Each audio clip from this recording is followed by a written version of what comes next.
భాయ్ arrest కి సహాయపడిన మీ అందరికీ కృతజ్ఞతలు చెప్పి అభినందిద్దామని ఇక్కడికి పిలిపించాను. ఛీ! నవ్వుతున్నావా? సిగ్గులేదురా నీకు? స్మగ్లింగ్ చేయడానికి హెల్ప్ చేయడం నుంచి అరెస్ట్ చేయడాన్ని అడ్డుకునేంత వరకు పోలీస్ డిపార్ట్మెంట్ నుంచి వాడికి ఏం చేయాలో అన్ని విషయాలు చేశారుగా. మీరు చేసిన తప్పులు తెలిసి కూడా మిమ్మల్ని పదవుల్లో ఎందుకు ఉంచారో తెలుసా? వాడిని బొక్కలో తోయడం కోసమే. మీ సేవలకి డిపార్ట్మెంట్ కి అవసరం లేదు. మీరు లీవ్ పెట్టినా సరే, ట్రాన్స్ఫర్ తీసుకున్నా సరే, రాజీనామా చేసినా సరే, ఇంకో 2 గంటలు ఈ జిల్లాలో మీరు కనిపించకూడదు. వెళ్ళిపోండి. Get lost.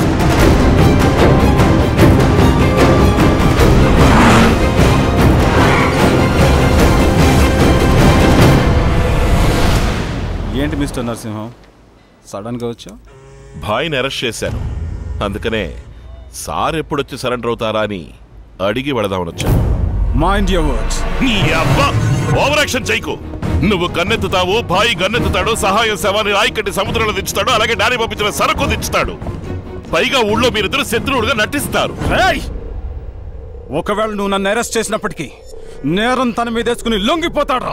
నా సహాయం సేఫ్టీగా ఉన్నాడు అనుకుంటున్నావా? పోయిన నెల 28వ తారీఖున సెల్ పగలగొట్టి డానీని షిప్పించేసి కృష్ణపట్నం వెళ్ళి సెటిల్ అయ్యాడు. వాడు సిమ్ కార్డు మార్చాడు కానీ సెల్ ఫోన్ మార్చలేదు. వాడి సెల్ ఫోన్ లో ఉన్న IMEI నంబర్ ని బట్టి ఎన్ని సిమ్ కార్డులు మారుస్తున్నాడు, ఏ ఊళ్ళకెళ్తున్నాడో మొత్తం మేము ఫాలో అవుతున్నాం. వారం రోజులు తిరుపతిలో ఉన్నాడు, 5 రోజులు ఒంగోలు, 4 రోజులు విజయవాడ, 8 రోజులు రాజమండ్రి, ఇప్పుడు లాస్ట్ గా వచ్చి వైజాగ్ లో సెటిల్ అయ్యాడు. నిన్న అరకుకొచ్చి నీకు సరుకు దింపించి బాయ్ అరెస్ట్ అయిన విషయం కూడా తెలియకుండా ఒక డాబాలో కూర్చుని పరోటా తింటున్నాడు. పంది నా కొడుకు. ఫోన్ చేసి అడుగు. సార్ చెప్పండి సార్. ఎక్కడున్నా? విశాఖపట్నంలో సార్. తింటున్నాడా? అవసరమైనప్పుడు పట్టుకోవచ్చులేని వదిలేసా. ఎప్పుడు వాడు నీకు అవసరం అయ్యాడో ఇక వాడు నాకు అవసరం లేదు. అక్యూజ్డ్ ఏం చేస్తున్నాడు? దీన్ని పుక్లిస్తున్నాడు సార్. ఎంత distance? 40 metres sir. Take positions. Taken sir. Fire!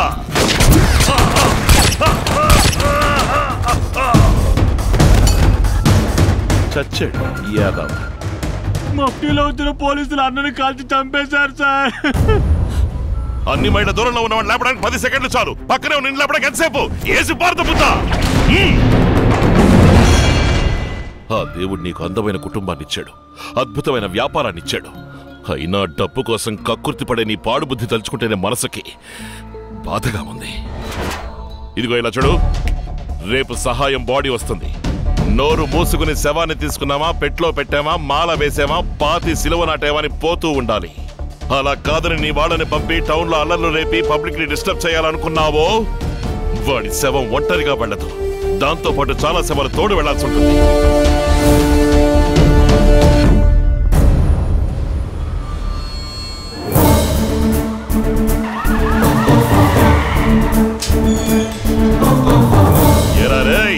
కోటర్కి బిర్యానీకి 200కి కక్కుర్తి పడి పబ్లిక్ మీద రాళ్లు రుబ్బుతారా? కొట్లు బద్దలు కొట్టి లూటీలు చేస్తారా? బలిసిందా మీకు? చంపేస్తా. ఆ రోజు జలియన్వాలా బాగులో జనరల్ డయర్ అనేవాడు మన వాళ్ళ 4 కోట్ల మధ్య పరిగెత్తించి కాల్చి చంపాడు. వాళ్ళు స్వాతంత్రం కోసం పోరాడిన వీరులు. ఈ రోజు ప్రజల స్వాతంత్రానికి అడ్డుపడిన మీకు జలియన్వాలా బాగులో ఏం జరిగిందో చూపిస్తాను. ఎందుకంటే మీరు ద్రోహులు. Force fallen. 2 phases forward march. Task position charge. వీళ్ళు అరిచే అరుపులు విని రోడ్లో తప్పు చేయాలనుకున్న వాళ్ళు బెదిరిపోవాలి. ఓకే సార్, మన గజరాజుతో కుమ్మించేస్తాం సార్. కరీం బాయ్ చార్జ్. రాములు దూరిలో పిలుస్తారా? అద్దాలు పగలబెడతారా? చేస్తారా? మళ్ళీ షాప్ డ్యూటీ చేస్తారా? ఈ రోజు మీరు అయిపోయారా? మీ అంత చూడకుండా వదిలిపెట్టాం. బొమ్మతో కుస్తీ పడుతుందేంటి ముళ్ళపంది? ఆ బొమ్మను భయపెట్టకరా. ఎవరయ్యా నువ్వు? నరసింహం గారు పెళ్ళయ్యే వరకు సూపర్వైజర్ పనులు చూసుకోమని పంపించబడిన దాసున్రా. ఇది నిశ్చితార్థం పందిరి మాత్రమేనయ్యా. పెళ్లికి ఒక్క వీధి కూడా వదలకుండా ఊరంతా పందిళ్ళు వేయాలి. నాన్నగారు, దీంట్లో ఒక 60 లక్షలు, దీంట్లో 30 లక్షలు ఉన్నాయి. ఏంట్రా ఇది? కళ్యాణ మండపమా, కరెన్సీ మండపమా? పెట్టెలు డబ్బు మార్చుకుంటున్నారు. నా ఐలాష్ కట్ అయిపోయింది. సరే సరే, టెన్షన్ అవ్వకు. భద్రాచలాన్ని కాకినాడ నుంచి తీసుకురమ్మంటాను. కాకినాడలో రెవ్లాన్ లిప్స్టిక్ దొరకదు. ఐలాష్ ఎక్కడ దొరుకుతుంది? నా దగ్గర ఎక్స్ట్రా ఒక సెట్ ఉంది. ఎప్పుడు కావాలి? సత్య, ఈ రోజు నా నిశ్చితార్థం. ఓ, తప్పకుండా రావాలి. సరే వస్తాను. I'll come with that.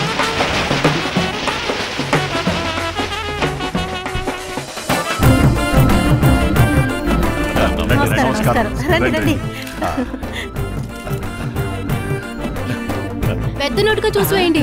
ఉన్న వాటిలో ఇదే పెద్ద నోటు సార్, వేసేయండి. రండి లోపలికి రండి. మీసాలన్నా ఏం చేస్తున్నా? అరటిగా చెక్కుతున్నాను. జాగ్రత్తగా చెక్కు, అసలు చెక్కేసుకుంటాను. వేళ్ళన్నానన్నా. వచ్చిన దగ్గర నుంచి వెతుకుతున్నాను. ఎక్కడా? ఏం చేస్తున్నావు? రెడీ అవుతున్నాను. అందంగా ఉన్నావు.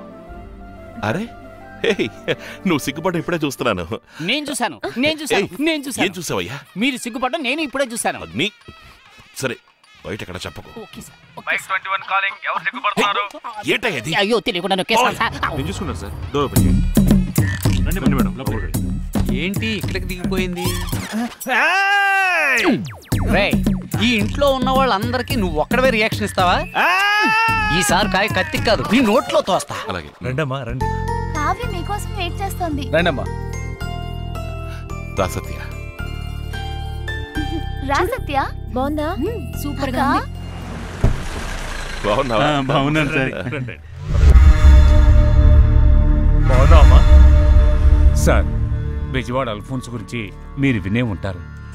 మీకు నాకు పడదనుకుని వాడు నాతోనే గొప్పగా చెప్పాడు. ఏమని? ఈ రోజు రాత్రి మీ ఇంటికొచ్చి అందరినీ అడ్డంగా నరికామని త్యాగరాజు అల్ఫోన్స్ కి డబ్బిచ్చాడట. మీ మీద నాకు గౌరవం ఉంది సార్. పాత విషయాలు ఏవి నా మనసులో లేవు సార్. ఇప్పుడు ఏం చేయమంటారు సార్? మీరేం చేయక్కర్లేదు, నేను చూసుకుంటాను. ఇది కావ్య, సత్యతో కొంచెం మాట్లాడాలి. మీ బాబాయ్ ఒక ప్రాబ్లంలో ఉన్నారు. ఏం ప్రాబ్లం? ఎవరో శత్రువులు డబ్బు కావాలని అప్పుడప్పుడు ఫోన్ చేసి బెదిరిస్తున్నారట. ఆయన దగ్గర పర్సనల్గా ఒక బ్లాక్బెర్రీ ఫోన్ ఉందంటగా. ఆ నంబర్ ఏంటో తెలిస్తే బెదిరించేవాడని పట్టుకోవచ్చు. ఆ నంబర్ ఏంటో తెలుసుకుని నువ్వు నాకు చెప్పగలవా?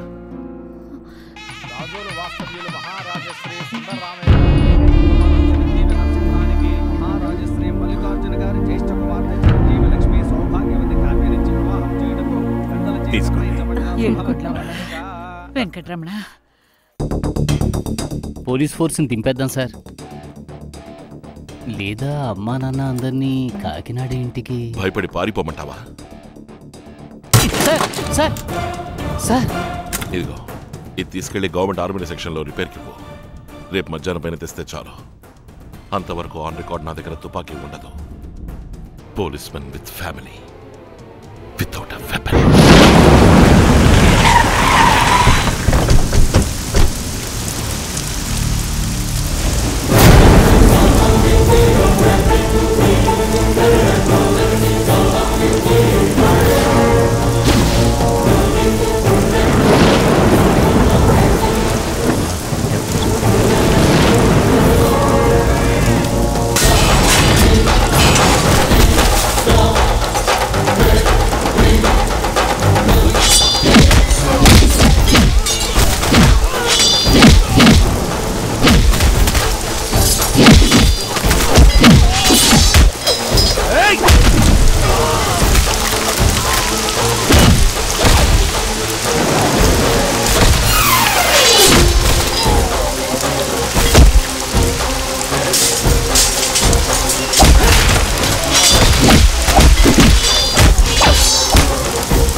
హలో. నైట్ 1:30కి ఫోన్ రింగ్ అవగానే మొదటి రింగే ఫోన్ తీసావు. ఫోన్ చేస్తాడు. నరసింహం ఫ్యామిలీ నరికేసిన మాట చెప్తాడని ఎదురు చూస్తున్నావా? పగుంటే నన్ను నరకడానికి పంపించు, అంతేగాని పిరికి నా కొడుకులా నా కుటుంబానికి గురి పెడతావురా? ఓవర్గా మాట్లాడుతున్నావు. ఆయుధం లేని పోలీస్ అధికారి ఆత్మరక్షణ కోసం రౌడీల ఆయుధాలు తీసుకుని వాళ్ళని నరికేశాడని రేపు పేపర్లో వస్తుంది. ఇకపై పగ తీర్చుకోవడం కోసం పోలీస్ ఆఫీసర్ ఇంటి ఛాయలకు వచ్చే ఒక్కొక్కడు బెదిరి చావాలి. త్యాగరాజు, నువ్వు నా ఇంట్లోకి వచ్చావు, నేను తట్టుకున్నాను. ఏదో ఒకరోజు నేను నీ ఇంట్లోకి వస్తాను, అప్పుడు నువ్వు తట్టుకోలేవు.